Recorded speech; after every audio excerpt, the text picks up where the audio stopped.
Hello dear student, आज एक और इम्पोर्टेंट सेशन में आप सभी का स्वागत है। तो स्टूडेंट, आज के सेशन में हम लोग पढ़ने वाले हैं साइंस में चैप्टर नंबर 9, जिसका नाम है सजीव एवं उनका परिवेश। चलिए शुरू करते हैं चैप्टर नंबर 9 को और देख लेते हैं इनमें कौन कौन सी चीजें दी गई हैं।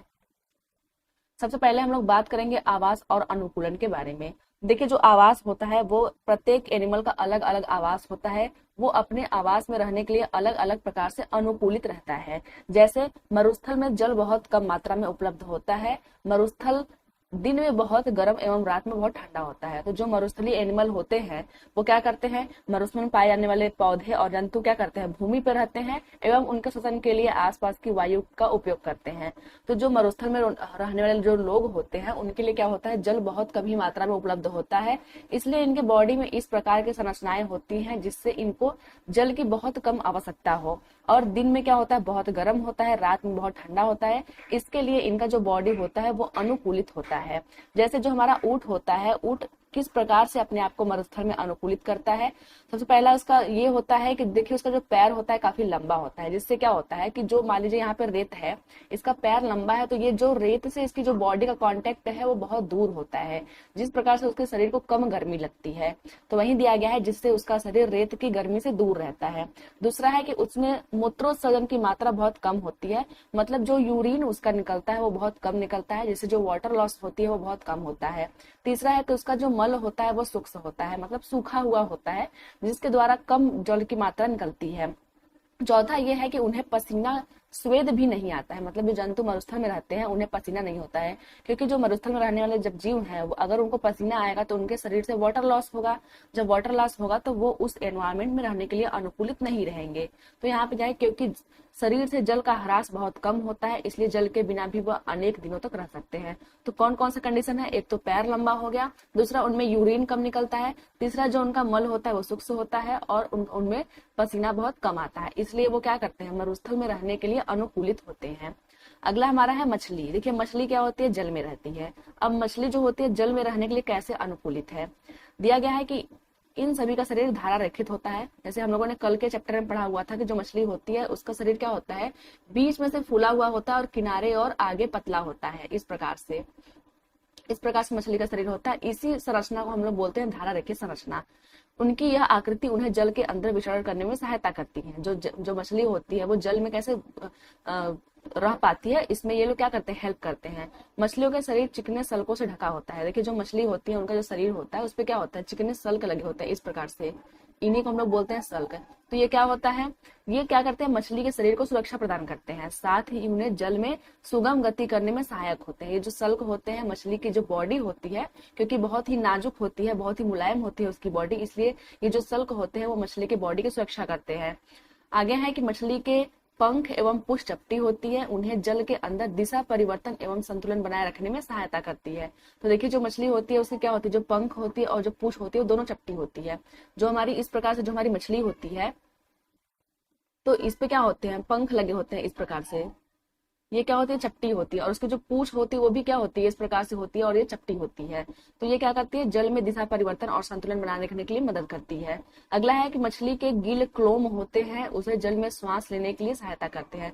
तो देखिए मछली में क्या होते हैं, क्लोम होते हैं। यहाँ से क्वेश्चन बनता है कि जो मछली होती है वो किसके द्वारा सांस लेती है, तो हम लोग बोलेंगे कि वह गिल या फिर क्लोम के द्वारा सांस लेती है। तो एक तो ये हो गया। हम लोगों ने कल के चैप्टर में पढ़ा हुआ था कि जो मछली होती है जब वो गति करती है, एक स्थान से दूसरे स्थान पर जाती है, तो जिस साइड उसका मुख रहता है, सपोज करते हैं उसका मुख इस साइड में है, तो उसका पूंछ क्या होता है, अपोजिट साइड में हमेशा होता है। इस प्रकार से मछली जो होती है वो एक स्थान से दूसरे स्थान पर गति करती है। तो ये हो गया मछली में एडेप्टेशन। आगे देख लेते हैं, अगला हमारा होता है अनुकूलन किसे कहते हैं। देखिए अनुकूलन का मतलब ये होता है कि जो हम अपने परिवेश के अनुसार अपने बॉडी को ढाल लेते हैं उसी को हम लोग बोलते हैं अनुकूलन। तो यहाँ पे दिखाया गया है कि हम देखते हैं कि सजीवों के इन सभी किस्मों में ऐसी कुछ विशिष्ट संरचनाएं होती है जो उन्हें अपने परिवेश में रहने के लिए योग्य बनाती हैं। जैसे मछली में क्या था, मछली में चपटे पंख थे, उसका जो पूंछ है और जो मुख है वो क्या था, सकरा था, और बीच का भाग चौड़ा था जो कि पानी में उसको गति करने के लिए हेल्प कर रहा था। जो ऊंट हमारा था उसका क्या था, पैर लंबा था, और उसमें क्या होता था कि जो उसका यूरिन था वो काफी कम मात्रा में निकालता था, पसीना भी बहुत कम मात्रा में निकालता था।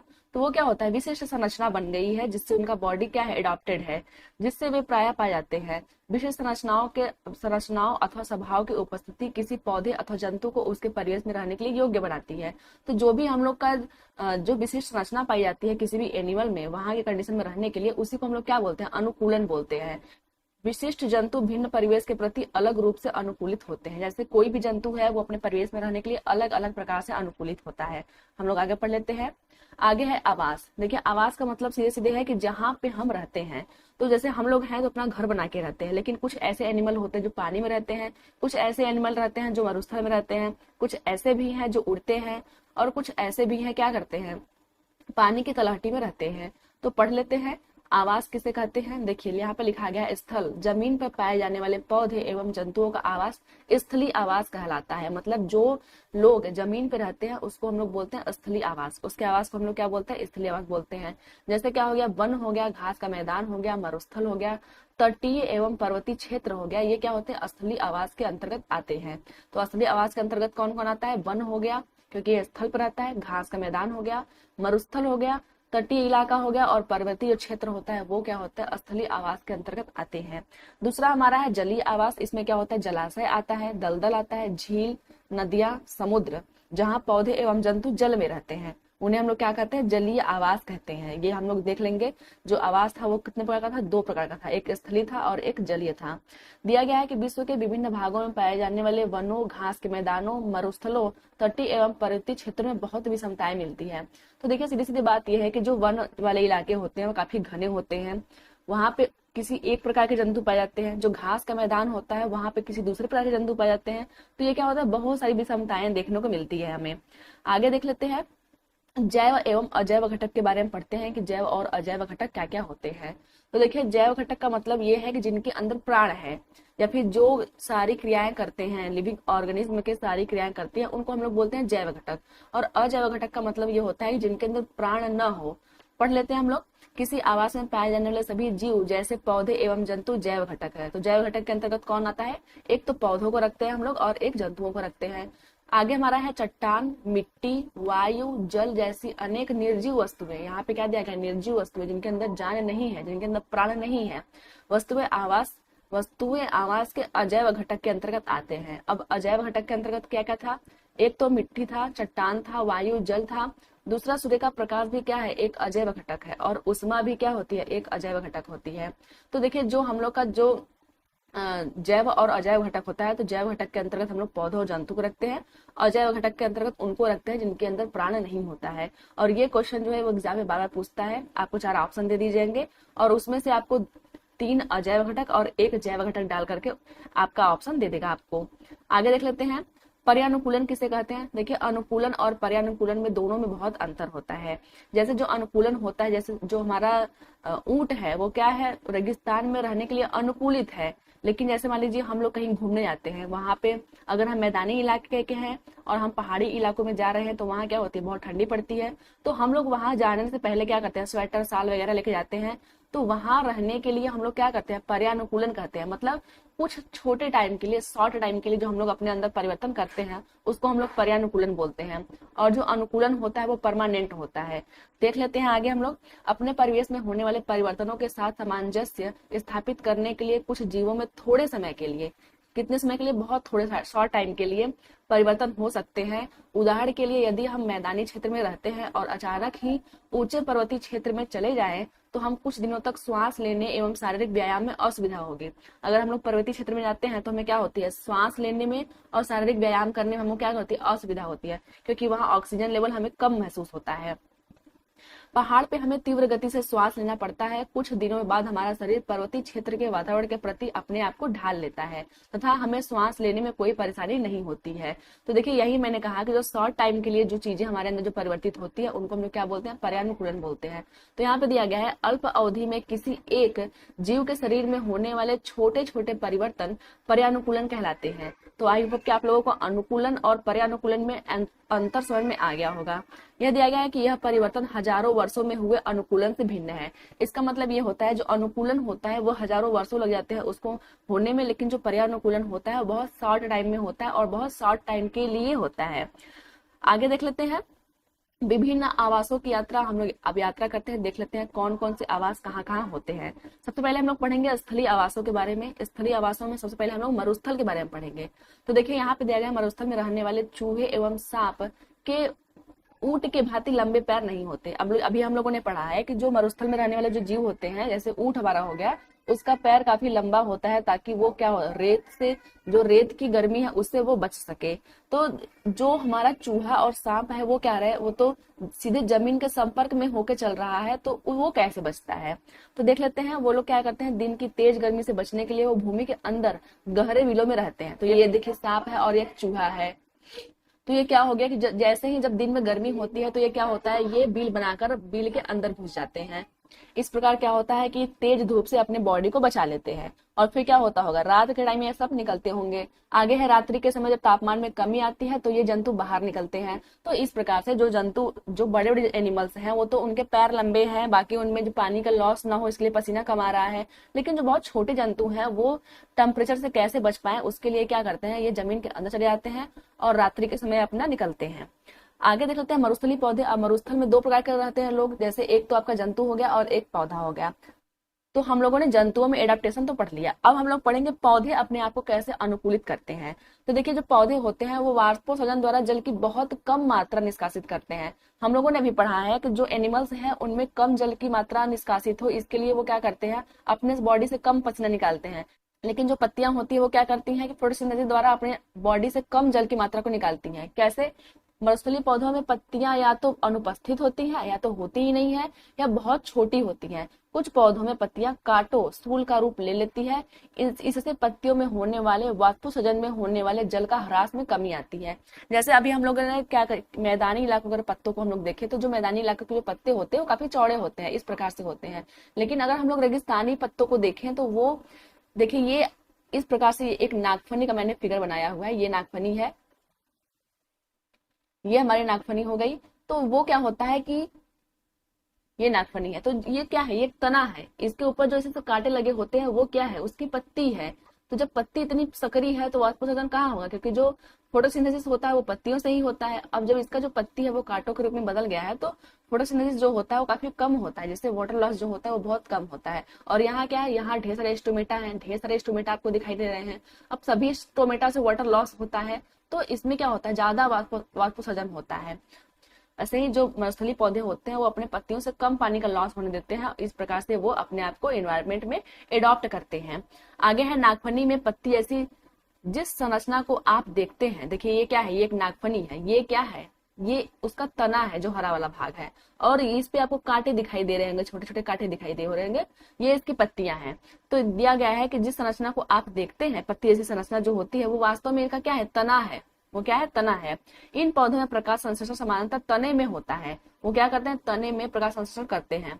देखिए एक और विशेषता ये होती है कि तना पर एक मोटी मोम की परत ढकी होती है, जिससे पौधा को जल संरक्षण में सहायता मिलती है। तो पहला तो ये हो गया कि जो पत्ती है वो कांटों के रूप में परिवर्तित है, जिससे वाटर लॉस नहीं हो रहा है। दूसरा ये है कि जो तना है उसका वो वैक्सी है, मतलब मोम की मोटी परत है, जिससे जो जल है वो ज्यादा नहीं निकल पा रहा है बॉडी से।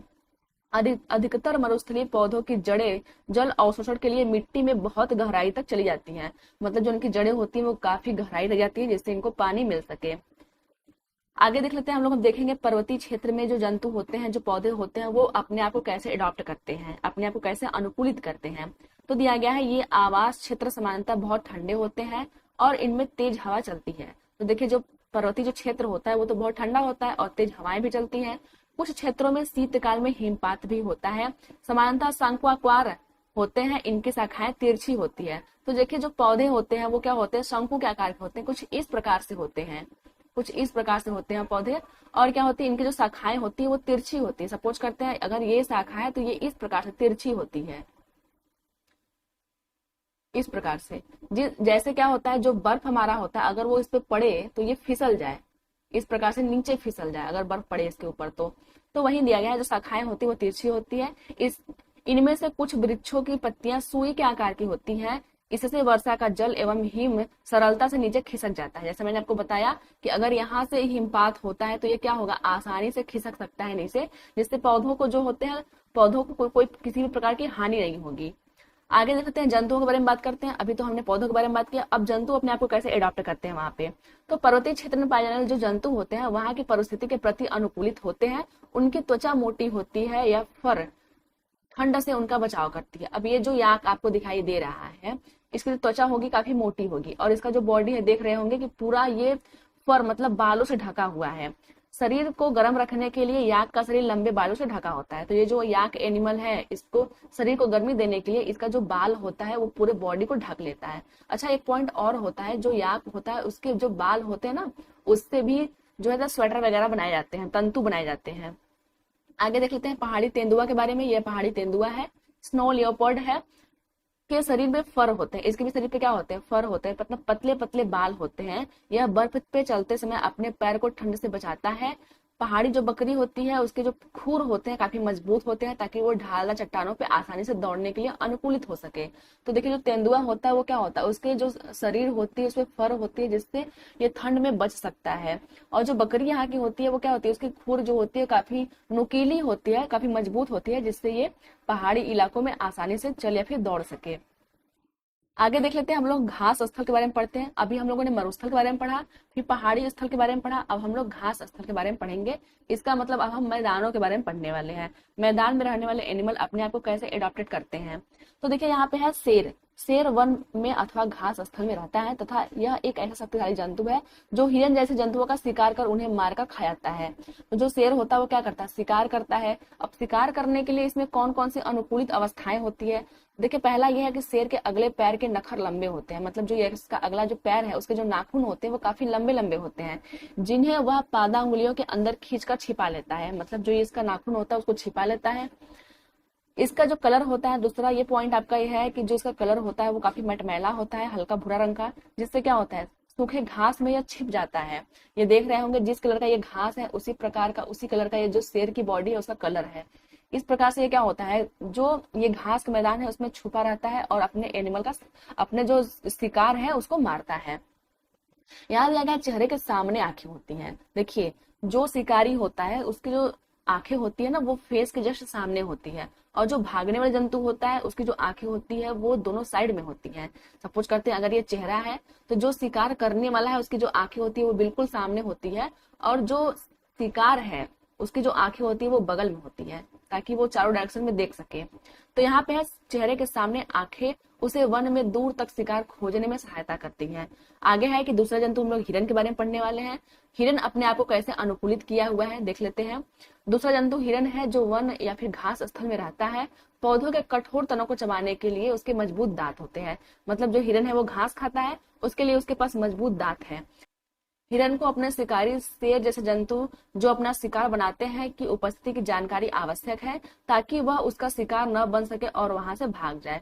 तो जो हिरन होता है उसको भागने के लिए जो है जरूरी है कि उसके अंदर कुछ ऐसे परिवर्तन हो जिससे वो भाग सके। तो देखिए पहला उसके में है कि उसके जो कान होते हैं वो काफी लंबे होते हैं, और जो शिकारी होती है उसकी गतिविधि की जानकारी देते हैं। मतलब देखिए जो हिरन है उसका कान लंबा लंबा है, जिससे वो पता कर पाता है जो हमारा शिकारी है वो कहाँ है। दूसरा ये है कि इसके सिर के पास दोनों ओर उपस्थित आंखें होती है जो प्रत्येक दिशा में देखकर खतरा महसूस कर सकती हैं। देखिए जो इसकी आंखें वो क्या है, बगल बगल में है, दोनों बगल में है। लेकिन अभी हम लोगों ने शेर के बारे में पढ़ा, उसकी आंखें कहाँ थी, एकदम सामने थी, ताकि वो शिकार को दूर से ही देख सके।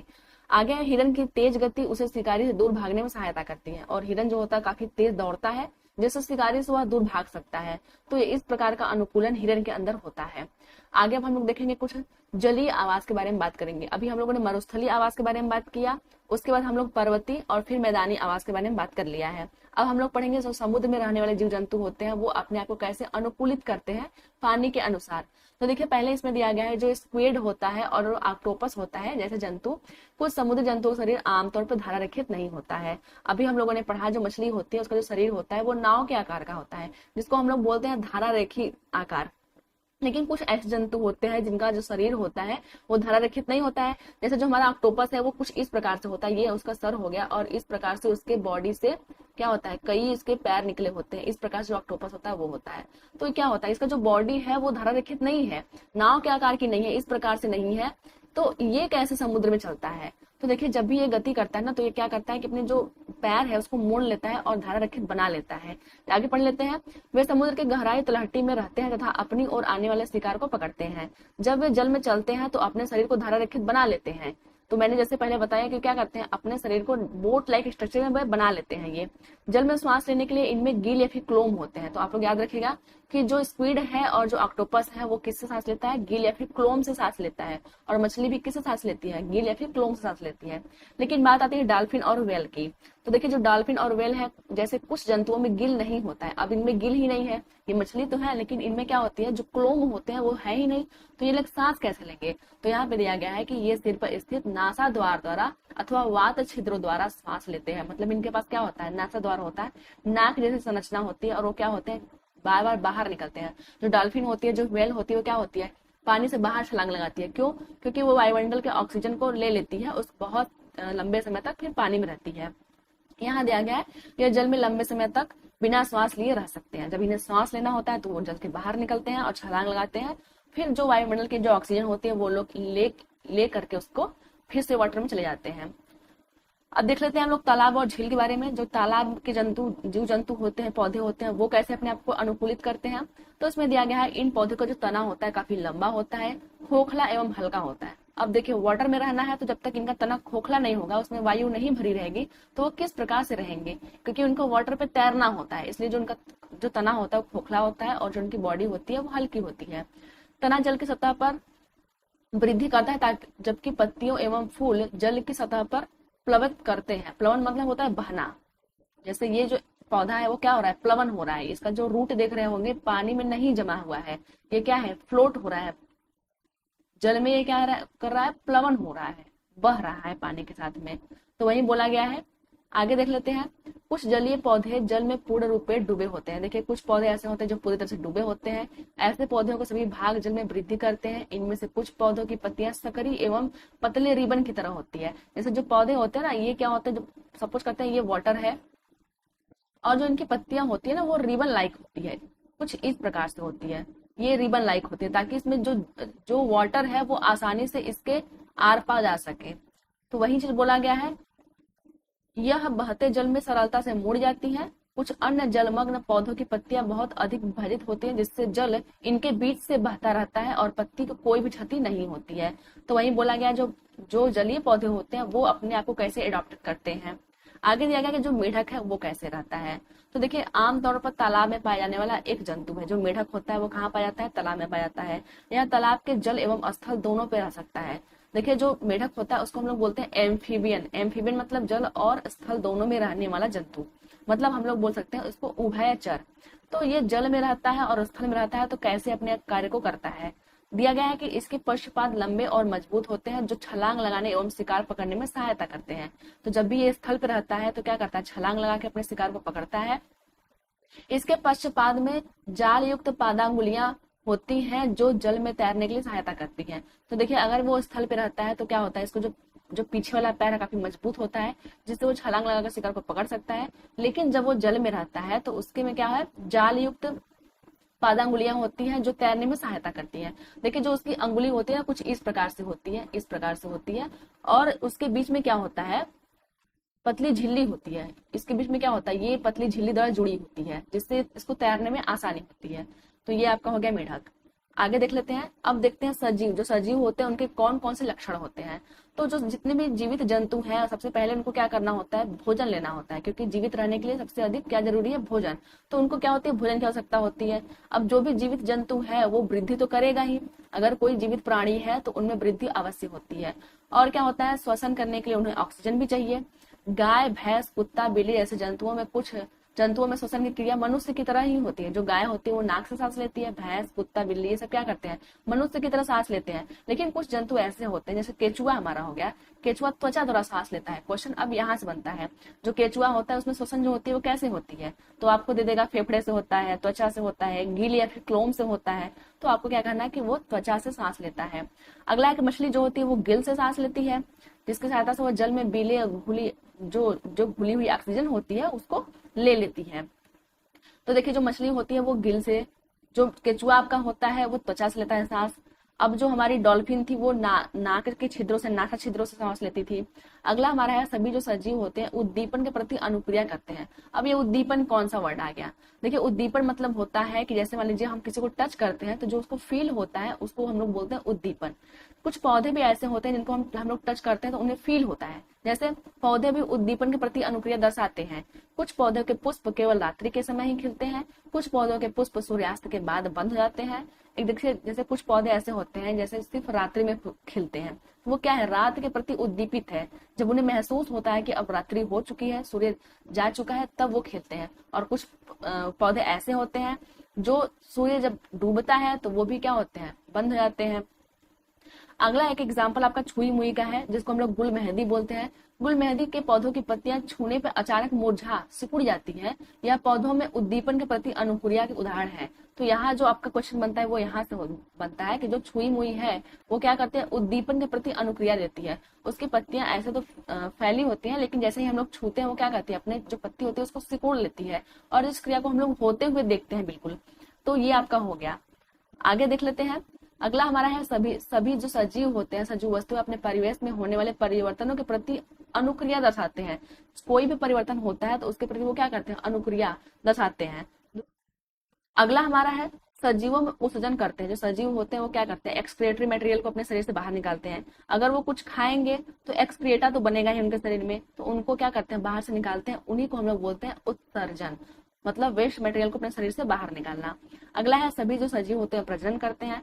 तो देखिए रिप्रोडक्शन की प्रोसेस भी होती है, क्योंकि जो भी सजीव होते हैं वो अपने वंश जाति को आगे बढ़ाने के लिए क्या करते हैं, रिप्रोडक्शन करते हैं। तो ये आपका हो गया। आठवां आपका है सभी जो सजीव होते हैं वो गति करते हैं। तो ये भी आपका मोशन भी एक मेन करेक्टर होता है सजीव में। जितने भी जीवित जंतु होते हैं वो क्या करते हैं, एक स्थान से दूसरे स्थान तक जाते हैं अपनी आवश्यकताओं की पूर्ति करने के लिए। तो इस प्रकार से आपका 8 पॉइंट यहाँ पे हो गया। तो फ्रेंड्स ये तो थी आज की वीडियो। अब मिलते हैं फिर किसी वीडियो में, तब तक के लिए धन्यवाद।